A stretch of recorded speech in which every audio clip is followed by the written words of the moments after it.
Perverts is a new EP from Ethel Cain, and let's quickly address the elephant in the room. This is an hour-and-a-half long EP. It's far longer than her full-length album and what most people would consider to be an EP. Apparently, it's been put out as such to get her out of a label contract. I usually don't review EPs, but since this is such a big new release, I'm gonna give Perverts a pass. Anyways, this is the direct follow-up to her debut album, Preacher's Daughter, one of the most grim and intriguing debuts of 2022. It approached the idea of the concept album in such an earnest and complete way, which I greatly admired. However, I did have some issues with it, primarily with its choice of ending for its narrative, as well as some production choices throughout the entire album. From the beginning, Perverts has been set to be an entirely different type of project. Lone Single Punish was a minimal singer-songwriter ballad which seemed hell-bent to alarm between its dissonant synthesized sound which runs throughout, such self-deprecating and hopeless lyrics, and of course the ending with a distorted, larger-than-life drone consuming the entire track. That, combined with the revealed length of the track list having multiple 10-plus tracks as well as terms like dark ambient being thrown around,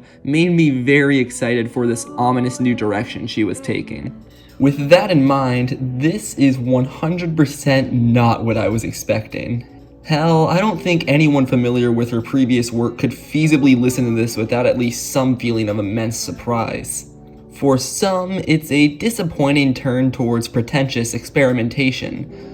For me, on the other hand, this was such a pleasant surprise. Weird experiments in drone and dark ambient, I eat this shit up. The opening title track is one hell of a tone setter, opening with what seems to be a near unintelligible hymn ripe with tape degradation galore, before cutting immediately to a windy, breezy underlying drone and this robotic, compressed voice sinisterly saying, "Heaven has forbidden the masturbator." The way this track so slowly grows and morphs from one synthesized drone to another is so excellently composed. Only towards the end is a synthesized string arrangement introduced to make the mix that much more menacing. The moments in which this doom and gloom experimental drone sound is most prevalent are my favorite moments on the album. House of Psychotic Woman is another excellent alarming track. A monotone, seemingly condescending voice runs the track with repetitions of "I love you."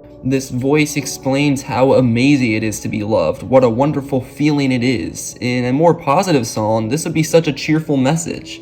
But here, it's so frightening. As this happens, a distorted whooshing sound repeats again and again, and I'm sorry to say, it sounds like the sound effect that plays when you swap characters in a Lego game. Funny observation aside, what a genuinely threatening track. This theme of a more sinister form of love continues from there. Vacillator is more musical than previous tracks with distant percussion and minimal strings. What I read here is a woman being submissive in every aspect of an abusive relationship. She could be bitten and bruised, but she will not leave. Even indulging in the brutal sexual ideals of her partner, saying, "I can make you come 20 times a day." Now, I don't know about you guys, but that would probably kill me. The track ends with the repetition of, "If you love me, keep it to yourself." Onanist, or Onanist, I don't know how to pronounce this one, Onanist has an incredible ambient build which grows into a noise monolith before being torn down with a robotic repetition of "it feels good." Perverts overall has a way of making love feel like a gnarly, grisly thing you can do to a person. Its portrayal of love is cold and spiteful. The first third of the 15-minute pull drone is spent counting mantras which seem so abusive and devastating. I still haven't picked them apart to find what it all means exactly, but it certainly sparks alarm. The rest of the track focuses on a nasty drone, which frankly scares the shit out of me. This is one of the most terrifying songs to release in the 2020s thus far, and I do not say that lightly. Thankfully, I am a musical masochist and I love this song. We get some instrumentals after that which are both so dense and unwelcoming. They show off everything I love about this release. It feels like a perfect evil, like the music itself is darkness as a concept and you feel something lurking within it.